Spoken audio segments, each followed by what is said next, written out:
tarde, irmãos. Graças a Deus estamos reunidos aqui hoje para louvar, exaltar o nome do Senhor. De início eu gostaria de pedir aos irmãos para que a gente abra nossas Bíblias no livro de Apocalipse, capítulo 5, verso 6.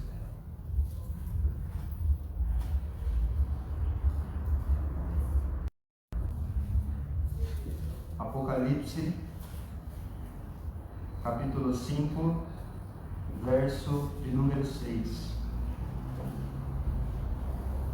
Diz assim a palavra do Senhor: Então vi no meio do trono e dos 4 seres viventes, e entre os anciãos de pé, um cordeiro como tendo sido morto.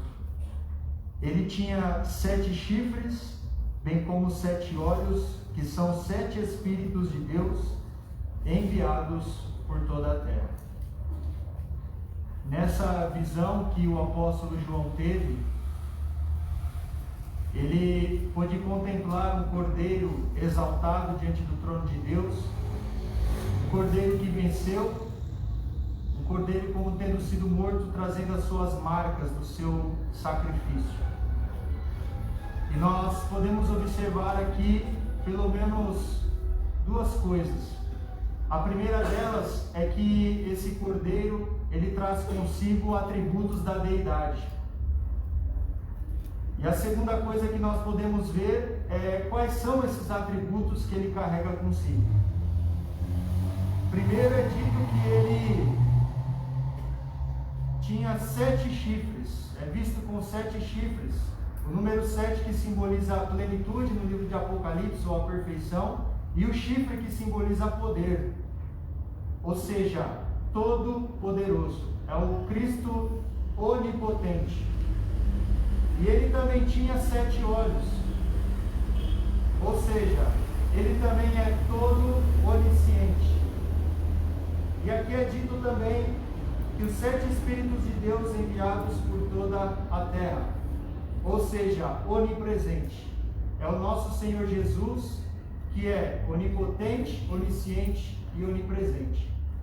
E nesse sentimento de adoração ao Senhor, louvor a Deus, reconhecimento da sua grandeza e sua majestade, que eu convido os irmãos para nós louvarmos, exaltando o nome do Senhor com o hino de número 4.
nosso irmão presbítero João para que nos dirija numa oração de louvor e exaltação no nome do Senhor.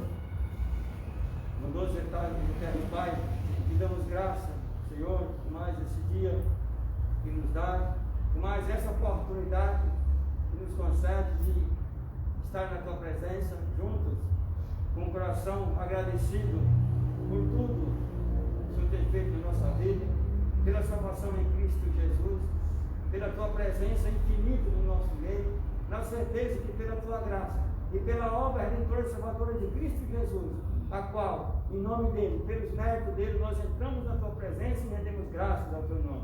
E prestamos adoração ao Senhor, que é digno de louvor, digno de toda adoração.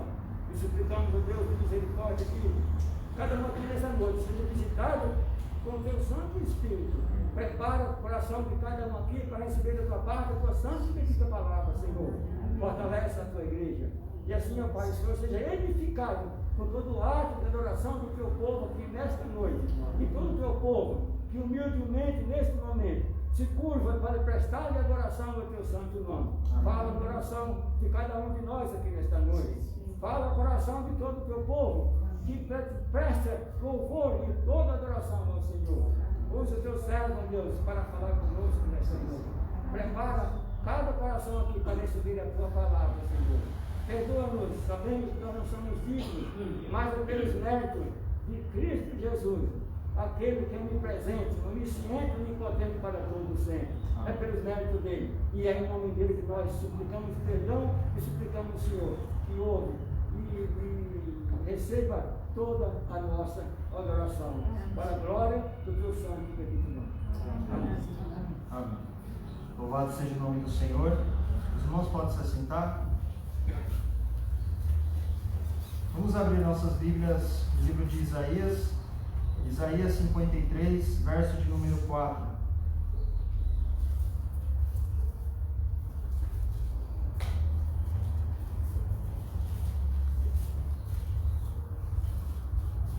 Isaías, capítulo 53, verso de número 4.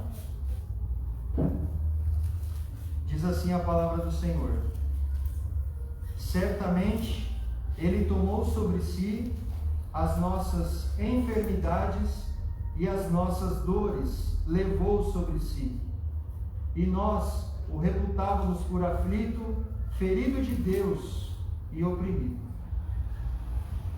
O Senhor levou sobre ele nossas chagas, nossas angústias, nossos pecados, nossas dores.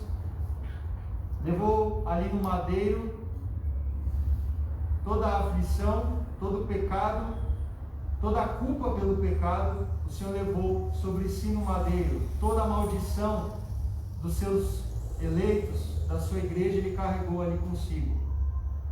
Nesse sentimento de reconhecimento que o Senhor fez isso, crendo no seu sacrifício, na sua bondade, sua misericórdia, sua graça, que Ele fez em nossas vidas, crendo nesse perdão, nós vamos orar agora e nós vamos, após a oração de arrependimento, crendo que o Senhor levou nossas culpas, cantar o hino de número 102 e recolhimento também das ofertas.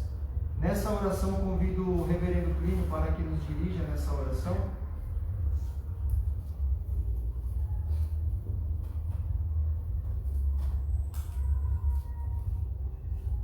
Nosso querido Pai Celestial, nosso Santo Pai Celestial, nosso justo Pai Celestial, nos aproximamos do Senhor nesta hora,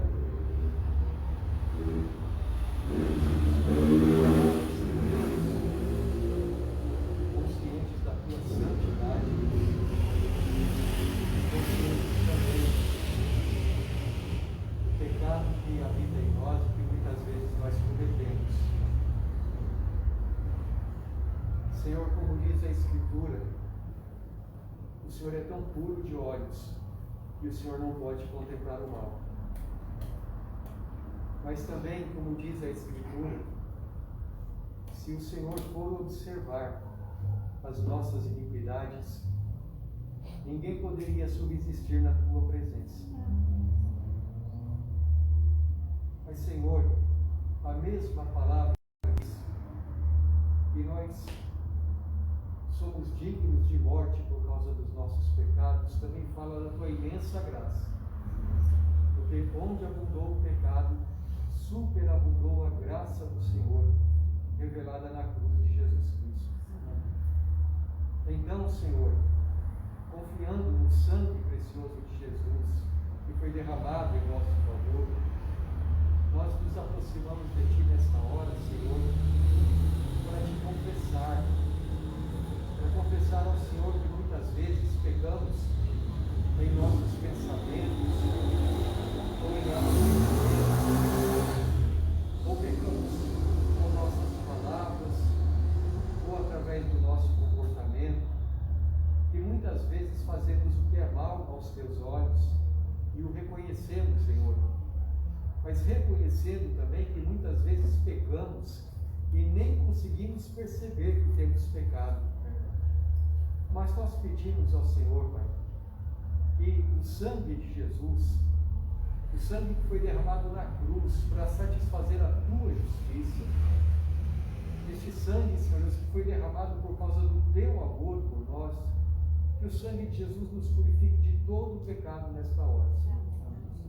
E que uma vez purificados, nós possamos de coração limpo, com a consciência limpa das nossas obras mortas pelo sangue de Jesus, tenhamos, Pai, o nosso ser interior iluminados para poder entender aquilo que o Teu Espírito Santo nos falará neste momento, Senhor.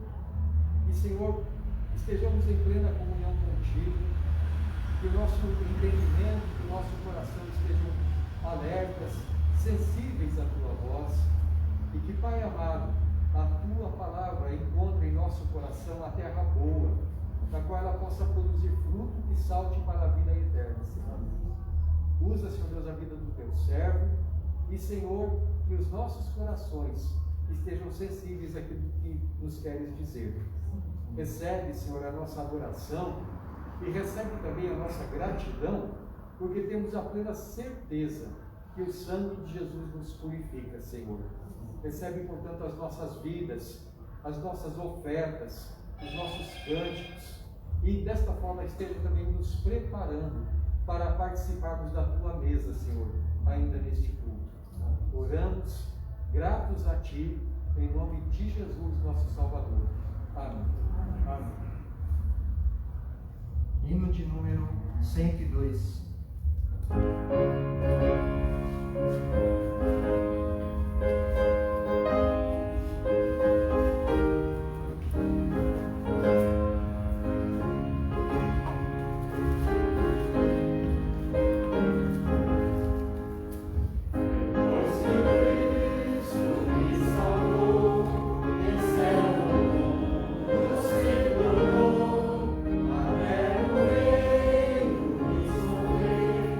Eu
nós te agradecemos por te exaltar e te louvar.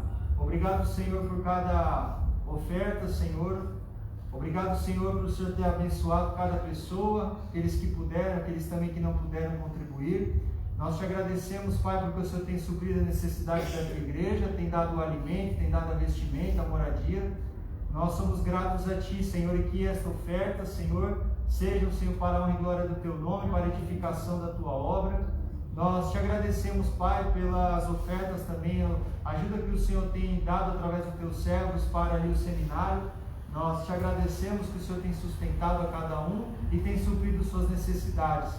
Nós rogamos a Ti, Pai, que continue, Senhor, tendo, Senhor Deus, todas os suprimentos, Pai, básicos nos seus lares e que nunca falte nada para cada um dos Teus filhos. Muito obrigado pelo Teu sustento, pela Tua graça e Tua misericórdia demonstrado através do trabalho, demonstrado através do Teu sustento que o Senhor tem dado para os Teus filhos no decorrer desses anos. Nós te agradecemos, Pai, em nome de Jesus. Por favor, fala conosco também através da Tua palavra. Senhor, fala o que o Senhor quer falar, Senhor, e não muitas vezes o que nós queremos ouvir. Nós te agradecemos, Pai. Por favor, Pai, aplica também a Tua palavra aos nossos corações, em nome de Jesus. Amém. Amém. Os irmãos podem se assentar. Amém. Convido a igreja para que abra a palavra do Senhor no livro de 2 Coríntios.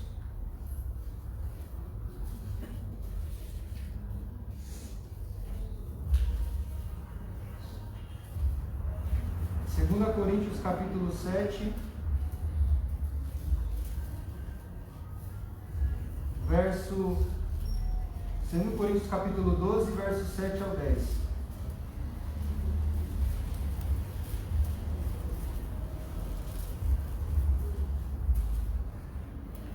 Segunda Coríntios capítulo 12, verso 7 ao 10, diz assim a palavra do Senhor: E, para que não me ensoberbecesse com a grandeza das revelações, foi-me posto um espinho na carne, mensageiro de Satanás, para me esbofetear, a fim de que não me exalte.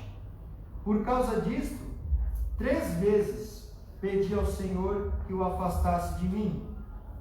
Então ele me disse: a minha graça te basta, porque o poder se aperfeiçoa na fraqueza. De boa vontade, pois, mais me gloriarei nas fraquezas, para que sobre mim repouse o poder de Cristo. Pelo que sinto prazer nas fraquezas, nas injúrias, nas necessidades, nas perseguições, nas angústias, por amor de Cristo. Porque quando sou fraco, então é que sou forte. O que significa a graça de Deus nos bastar? Por que Deus disse isso ao apóstolo Paulo? E por que Paulo ficou aliviado com isso, ao invés de ficar se perguntando o porquê Deus não tirou a sua dor? Deus não aliviou ele? Nessa exposição que nós teremos agora, nós vamos ver a importância de entender a suficiência da graça de Cristo em nossas vidas. Entender de que isso basta a nós. Essa carta ela foi destinada à igreja de Corinto. Paulo fundou a igreja de Corinto em sua segunda viagem missionária, após deixar Atenas, lá em Atos capítulo 18, verso 1 e do verso 8 ao 11. Paulo ficou aproximadamente 18 meses pregando em Corinto, depois foi para Éfeso. Os cristãos em Éfeso enviaram Apolo para auxiliar em Corinto. Porém, mesmo longe, Paulo não deixou de pastorear a igreja de Corinto, antes lhes alimentando por cartas. Então, mesmo distante, Paulo não deixou de saber a situação da igreja. Paulo não deixou de pastorear aquela igreja, estava acompanhando aquela igreja. Como aquela igreja estava se desenvolvendo, o que estava acontecendo. Ela foi escrita aproximadamente em 55 depois de Cristo, onde Paulo expressa seu desejo em comparecer novamente pela terceira vez. 2 Coríntios capítulo 12, verso 14. Posto que já havia ido para Corinto uma segunda vez para resolver alguns problemas, que não foram solucionados, porém foi mal recebido, então retornou para Éfeso. Então Paulo ele planejava ir uma terceira vez, mas na verdade a intenção de Paulo é que essa carta que ele enviara fosse suficiente para resolver os problemas da igreja, porque Paulo não queria ter com a igreja de Corinto com vara ou com repreensões. Então essa carta foi para que o problema da igreja fosse resolvido, para que tudo fosse resolvida aquela situação dos problemas que aquela igreja se encontrava. A igreja de Corinto era uma igreja que tinha diversos tipos de problemas, entre eles rebeldia, divisões, orgulho, falta de amor, e ele teve que enfatizar a ressurreição de Cristo e etc. Diversos problemas. Porém, o propósito de Paulo nessa carta agora é abordar verdades fundamentais como consolo, encorajamento, o poder de Deus manifestado na fraqueza e a excelência da nova aliança e ajuda mútua entre os cristãos. Por que Paulo escreveu esse texto? Em nosso texto, o apóstolo Paulo está defendendo a sua autoridade apostólica. Ele está fazendo isso desde o capítulo 10, 2 Coríntios 10, verso 10. Alguns na igreja estavam encantados com sofismas, ou seja, uma falsa sabedoria com argumentos sofisticados, uma boa oratória. E então estavam desprezando Paulo porque ele não se utilizava dessa sabedoria humana. Não que Paulo não tivesse, Paulo tinha, mas ele não se utilizava disso para que almas fossem conquistadas para o reino de Deus. O apóstolo Paulo diz quem são esses sofistas em 2 Coríntios 11, verso 13 e 14. Como foi dito no contexto, Paulo, defendendo a sua autoridade, seu ministério, que estava sofrendo ataques de pessoas que seguiam esses sofistas, a igreja estava dividida. Enquanto em 1 Coríntios os problemas principais estavam dentro da igreja, o problema fundamental a ser resolvido em 2 Coríntios é o da autoridade e da legitimidade do apóstolo Paulo. No capítulo 12, verso 1 a 6, vemos que Paulo fala de um homem que foi elevado ao terceiro céu. Esse homem provavelmente é ele mesmo. Porém, para não se gloriar, nos parece que ele não diz que é ele próprio. Paulo não queria se gloriar por receber as revelações de Deus, ou seja, se exaltar, mas antes se gloriava nas fraquezas, como nós vimos. Se percebermos no verso 7, há uma ligação. A ideia de "e" significa que Paulo está dizendo algo antes. Seria como colocar um "então", por causa disso, sendo assim, significa que o que virá a seguir é uma consequência do que ele tinha falado antes. É uma consequência do capítulo 12, verso 1 a 6. Nós vamos ver alguns ensinamentos para nós, algumas verdades que o Senhor nos ensina nesse texto. E a primeira delas é: as dores, elas podem ser um instrumento de Deus. O verso 7, lendo novamente, diz assim: e para que não me ensoberbecesse com a grandeza das revelações, foi-me posto um espinho na carne, mensageiro de Satanás, para me esbofetear, a fim de que não me exaltasse. Por que um espinho na carne? O porquê que Paulo tinha esse espinho na carne? Qual que era o propósito? Será que Deus colocou esse espinho na carne, essa dor, essa aflição, apenas para afligir o seu servo? Qual que era o propósito desse espinho na carne? Não se sabe ao certo o que era esse espinho na carne. Talvez a expressão dita por ele, mensageiro de Satanás, se refira à constante perturbação dos perseguidores judeus, ou somente o fato de alguma doença que ele tinha. Não temos a resposta final, porém sabemos que era algo necessário para que Paulo não se exaltasse. o espinho na carne era uma forma de Deus manter Paulo em um estado de humildade. Então a questão não é se era uma doença, a questão não é se era perseguição, a questão não era qualquer outra coisa que poderia estar acontecendo. A questão não é o que era em si, mas o propósito em si daquele espinho na carne. Ele era importante para manter Paulo no seu estado de humildade. Paulo, ele era um instrumento nas mãos de Deus, e isso é inegável. Posso até pensar também que sou um instrumento nas mãos de Deus, mas não posso esquecer de uma coisa. O mesmo motivo pelo qual Abraão, Davi, Paulo, todos os profetas estão no céu, é o mesmo motivo pelo qual também nós temos essa garantia de estar no céu. Então todos esses profetas, ainda que usados de maneira grande na mão de Deus, eles só estão lá por um motivo: a graça de Deus, só por causa disso.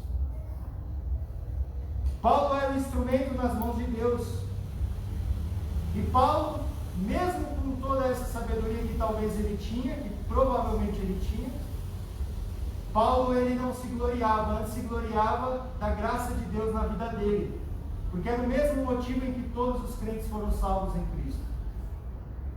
Digamos que às vezes é um mal necessário, uma forma de Deus nos preservar na humildade.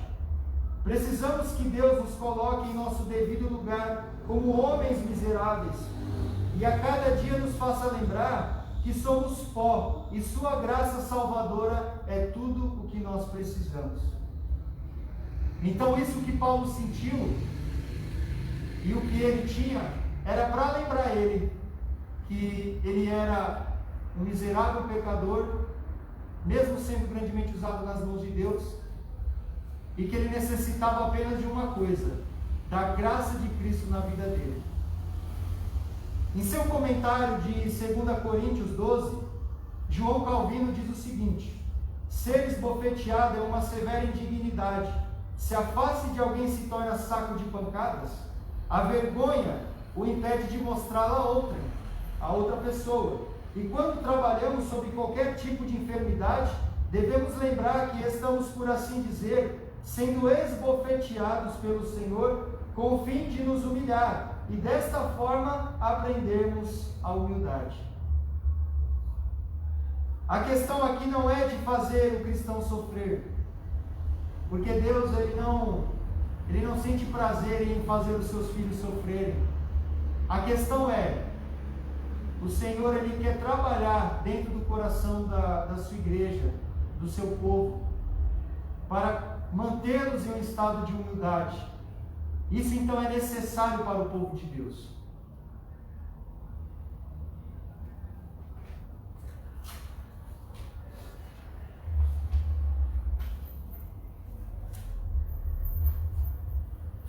O segundo ensinamento que nós podemos ter aqui é entendendo então essa graça de Deus, entendendo o que é essa graça, que faz com que fiquemos satisfeitos, por assim dizer, ou que faça com que a gente seja gratos a Deus por isso, apenas por isso. Verso de número 8 e 9. Por causa disso, 3 vezes pedi ao Senhor que o afastasse de mim. Então ele me disse: a minha graça te basta, porque o poder se aperfeiçoa na fraqueza. De boa vontade, pois, mais me gloriarei nas fraquezas, para que sobre mim repouse o poder de Cristo. No verso 8, Paulo diz que pediu 3 vezes a Deus para que esse espinho na carne fosse removido, retirado. Repetir 3 vezes significa a enfatização de uma ideia, como podemos ver, por exemplo, na afirmação de que Jesus disse sobre a negação de Pedro e também na oração de Jesus. Em Mateus capítulo 26, verso 34, que diz assim: replicou-lhe Jesus: em verdade te digo que nessa mesma noite, antes que o galo cante, tu me negarás 3 vezes. E também ainda na oração, nas orações que o Senhor fez, que o Senhor Jesus fez antes de ser crucificado. Mateus 26, verso 39.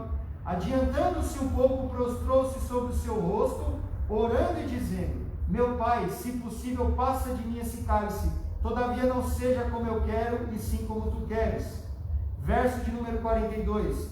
Tornando a retirar-se, orou de novo, dizendo: Meu Pai, se não é possível passar de mim esse cálice, sem que eu beba, faça-se a tua vontade. Verso de número 44. Deixando-os novamente, foi orar pela terceira vez, repetindo as mesmas palavras. Ou seja, Paulo orou também 3 vezes, mostrando assim o tamanho da sua angústia, como ele estava angustiado com aquilo que estava afligindo ele.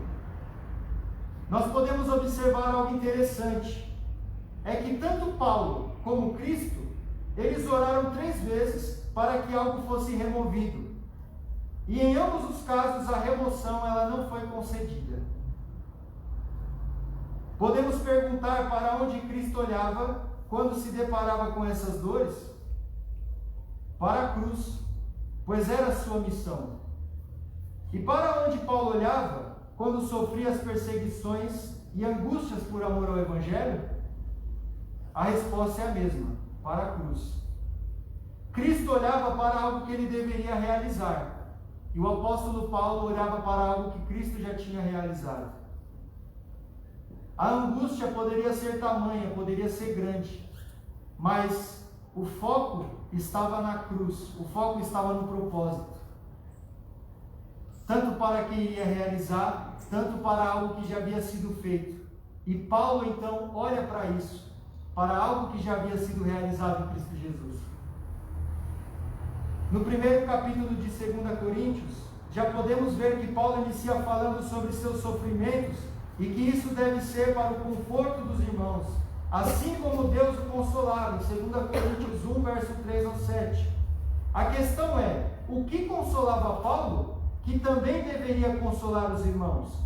Parece até que nesse capítulo 1, já quer nos fazer entender o porquê suportamos toda essa tribulação. Talvez alguém responda: suportamos porque somos consolados por Deus, recebemos seu livramento ou encorajamento na aflição. Também temos que aprender a consolar os nossos irmãos para que também tenham esse encorajamento. Mas afinal, o que é esse consolo? Será que esse consolo está baseado somente em esperar que Deus faça alguma coisa? Na verdade, esse consolo, ele é a graça de Deus. O que significa a graça de Deus nos bastar?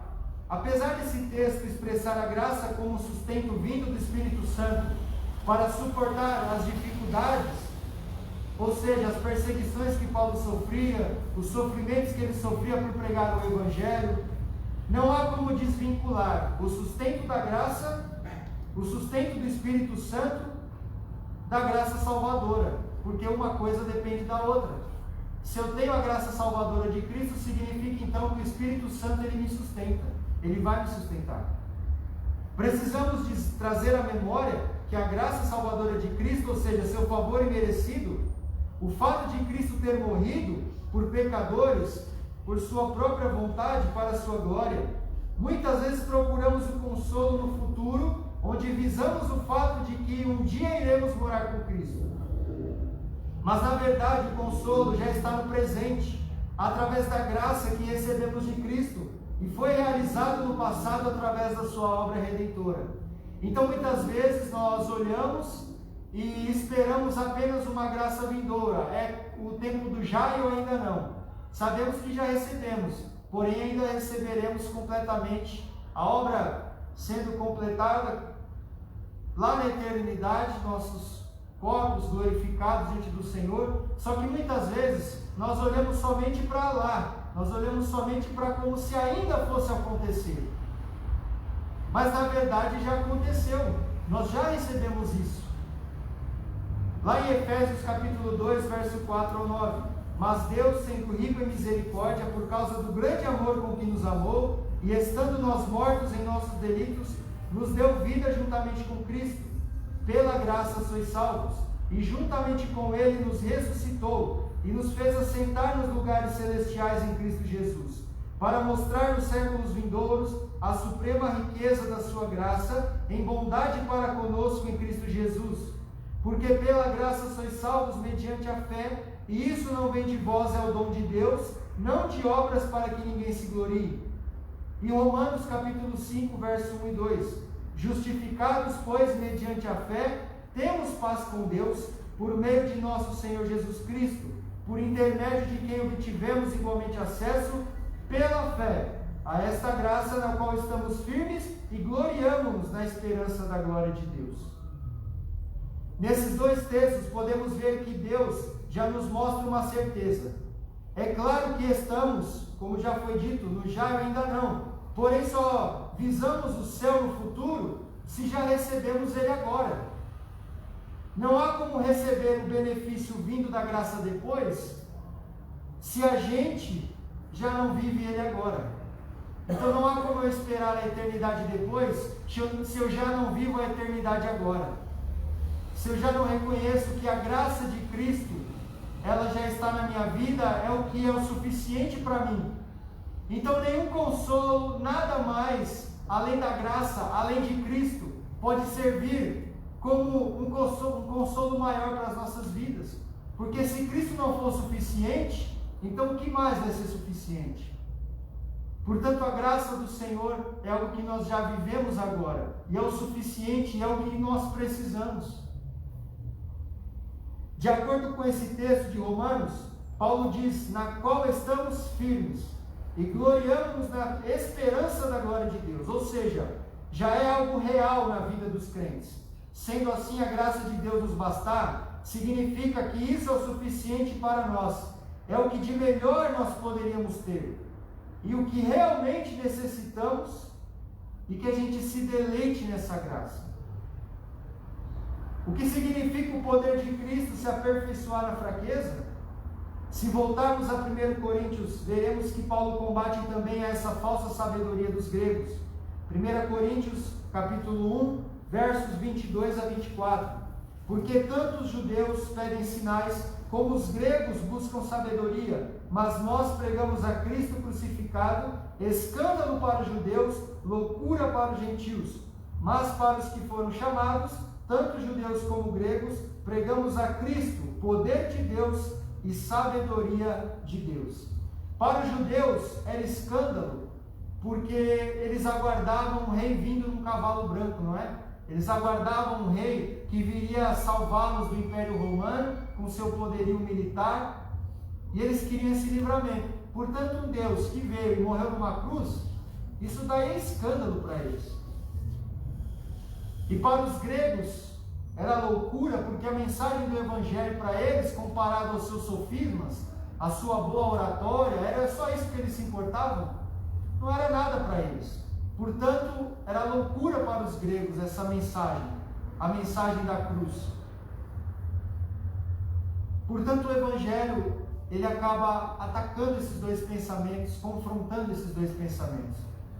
Efésios 3:7, nós podemos ver que Paulo, ele diz, a saber que os gentios são cordeiros, membros do mesmo corpo e coparticipantes da promessa, em Cristo Jesus por meio do Evangelho, do qual fui constituído ministro, conforme o dom da graça de Deus, a mim concedida segundo a força operante do seu poder. Efésios capítulo 3, verso 7. Paulo atribui a sua capacidade ao quê? A graça de Deus. E isso é o poder de Deus que opera nele. Especificamente é o próprio Cristo que habita em Paulo. Ele permite levar uma vida de serviço. Paulo sabia que o avanço do Evangelho não dependia do seu próprio esforço, mas do sustento de Deus. Por isso estava sempre se humilhando para cada vez mais Cristo crescer nele. O Evangelho é o poder de Deus para a salvação. Enquanto Paulo sofria por pregar o Evangelho, mas o Evangelho alcançava pessoas. Então, enquanto Paulo ia pregando, enquanto Paulo ia sofrendo, o que acontecia? O poder de Deus se aperfeiçoava nele. e a igreja de Cristo crescia, o evangelho alcançava pessoas, para que a graça que estava em Paulo pudesse alcançar a graça, pudesse alcançar pessoas para que tivessem também essa graça. O terceiro ensinamento que nós podemos ter é que temos que ter prazer nas angústias por amor a Cristo, prazer nas angústias por amor ao Senhor. O verso 10 diz assim: pelo que sinto prazer nas fraquezas, nas injúrias, nas necessidades, nas perseguições, nas angústias por amor de Cristo, porque quando sou fraco, então é que sou forte. Vamos pensar o seguinte: o que acrescentaria para a igreja o fato de Paulo ter recebido uma revelação e ele mostrar isso para a igreja? Isso edificaria a igreja? Para que isso serviria? Ou somente aumentaria o ego de Paulo? Então Paulo pegar a sua visão e ficar mostrando para a igreja, isso não ia edificar em nada. E ele sabia disso. Mas ele sabia o que poderia sim edificar a igreja. 2 Coríntios capítulo 11, verso 23 a 28. Vamos ver no que de fato Paulo se gloriava. São ministros de Cristo? Falo como fora de mim. Eu ainda mais. Em trabalhos, muito mais em prisões, em açoites, sem medida, em perigos de morte, muitas vezes. 5 vezes recebi dos judeus uma quarentena de açoites menos 1. Fui 3 vezes fustigado com varas, 1 vez apedrejado, em naufrágio 3 vezes. 1 noite e 1 dia passei na voragem do mar, em jornada muitas vezes, em perigos de rios, em perigos de salteadores, em perigos entre os patrícios, em perigos entre os gentios, em perigos na cidade, em perigos no deserto, em perigos no mar, em perigos entre os falsos irmãos, em trabalhos e fadigas, em vigílias muitas vezes, em fome e sede, em jejuns muitas vezes, em frio e nudez. Além das coisas exteriores, há o que pesa sobre mim diariamente. O que? A preocupação com todas as igrejas. Paulo passava tudo isso por amor à igreja, para que o evangelho alcançasse. Paulo não tinha, ele sabia que ele não deveria se gloriar por nada que ele tinha, ou que Deus houvesse falado a ele, mas ele se gloriava porque na sua perseguição, cada apedrejamento, cada naufrágio, cada momento de fome, cada momento de angústia, Paulo olhava para onde? Para o que Cristo realizou na cruz do Calvário, e ele era o instrumento para que isso fosse aplicado na vida das pessoas. Ao contrário daqueles falsos apóstolos que estavam enganando a igreja e queriam se gloriar em sua sabedoria e seus sofismas, Paulo se gloriava nas fraquezas.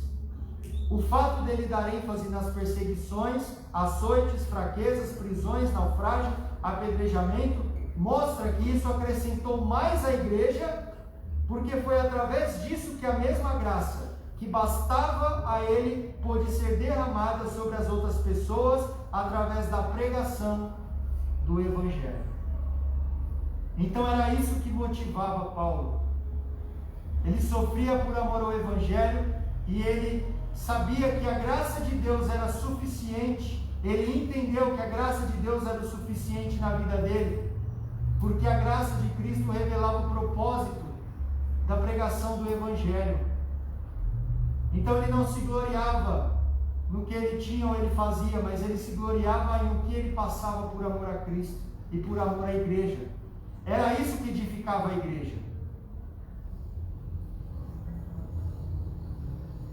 Entender o que significa a minha graça te basta é quando tudo está dando errado e mesmo assim nós olhamos somente para a suficiência da graça de Cristo em nossas vidas e isso nos consola.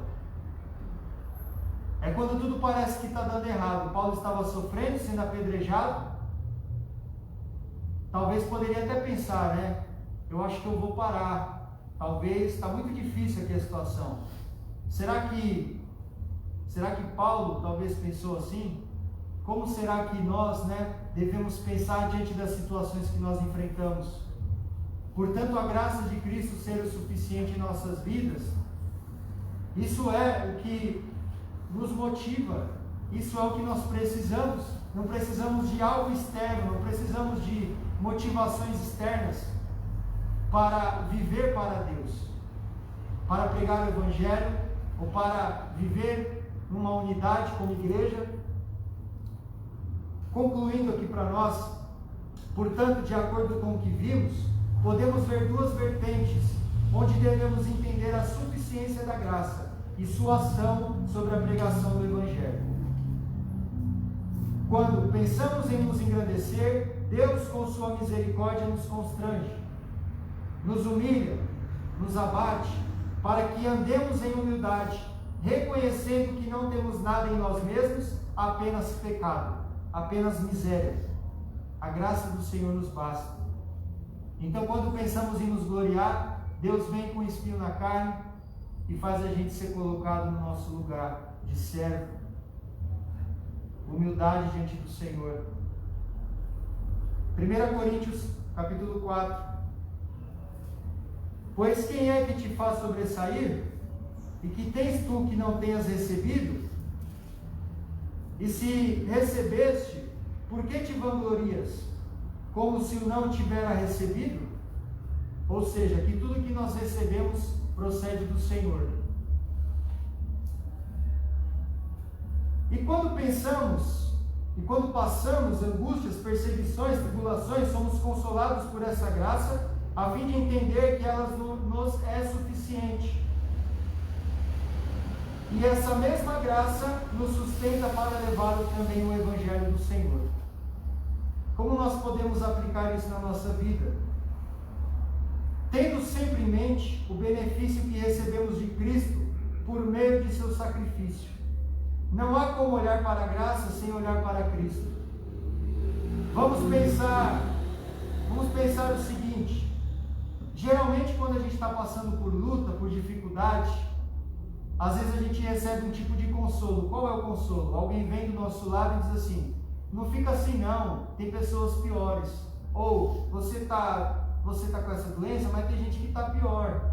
Você está passando isso, mas tem gente que não tem o que comer. Será que esse tipo de consolo, ele é correto? Será que esse é o tipo de consolo que nós deveríamos falar para as pessoas? E será que esse é o tipo de consolo que deveria confortar nosso coração? O fato de estar alguém pior em uma determinada situação? Geralmente é assim, muitas vezes, que nós consolamos alguém, ou que somos consolados, vamos dizer assim.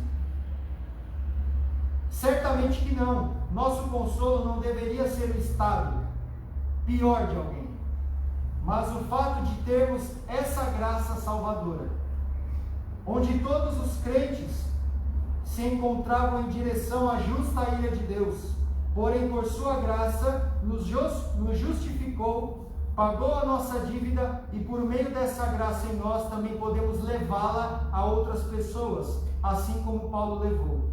Mas aqueles que ainda não se bastam nessa graça, tentarão se bastar ou achar consolo em muitas outras coisas, no dinheiro, na fama, no trabalho, na foto curtida, nas drogas e muitas outras coisas que não podem preencher o buraco que o homem tem no seu coração.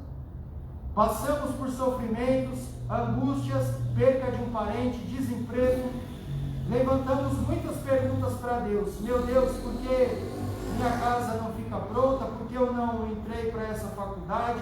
Por que não consegui realizar meu sonho? Por que não tenho aquele carro? Por que não tenho essa roupa? A graça salvadora de Cristo, ela não é algo a mais que a gente tem. A graça salvadora de Cristo é tudo que a gente tem. Portanto, nosso coração voltado para a suficiência dessa graça é a única coisa que nós precisamos para a gente ser consolado. Portanto, é o consolo que a gente precisa, a graça do Senhor derramada sobre as nossas vidas. Isso é o suficiente para a igreja do Senhor. Que Deus assim nos abençoe, que essa palavra seja aplicada no nosso coração. Nesse momento, queria convidar os irmãos a gente cantar o hino de número 38, em resposta à mensagem. e após o hino, o reverendo Primo dará continuidade com a ministração da ceia do Senhor.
Convido os irmãos presbíteros presentes que, por favor, tomem seus lugares comigo à mesa para servirmos a igreja ceia do Senhor.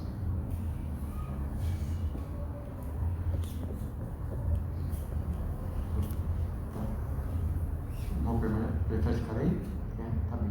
Então, irmão João, irmão Ernesto, por favor.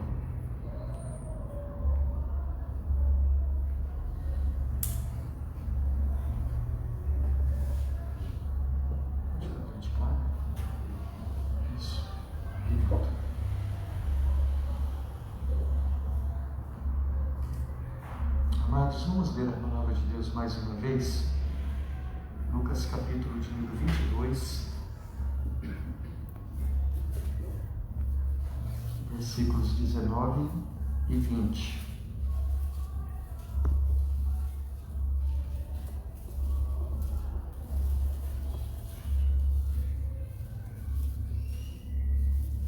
Temos ouvido nesta noite a respeito da suficiência da graça do Senhor Jesus em nossas vidas. E este texto da palavra de Deus é mais uma das muitas maneiras como ele descreve para nós a sua graça. Versículos 19 e 20 de Lucas capítulo 22, lemos assim: Jesus, tomando um pão, tendo dado graças, o partiu e lhes deu, dizendo: isto é o meu corpo oferecido por vós. Fazei isto em memória de mim. Semelhantemente, depois de cear, tomou o cálice, dizendo: Este é o cálice da nova aliança no meu sangue, derramado em favor de vós. Muitos anos atrás, eu assisti um filme muito bonito com a minha família, chamado O Pai da Noiva. E eu acho muito bonita a história contada por esse filme, porque assim conta das dores do coração de um pai que vê a sua menininha crescer, e quando ela cresce, ela começa a namorar, fica noiva e vai se casar. E o tempo todo ele sofre muito por causa disso, porque ele vê a sua filhinha partir de casa para criar uma nova família. E é muito bonito porque, apesar do coração do pai estar sofrendo, é um coração que ama e compreende, e sabe que a vida é assim.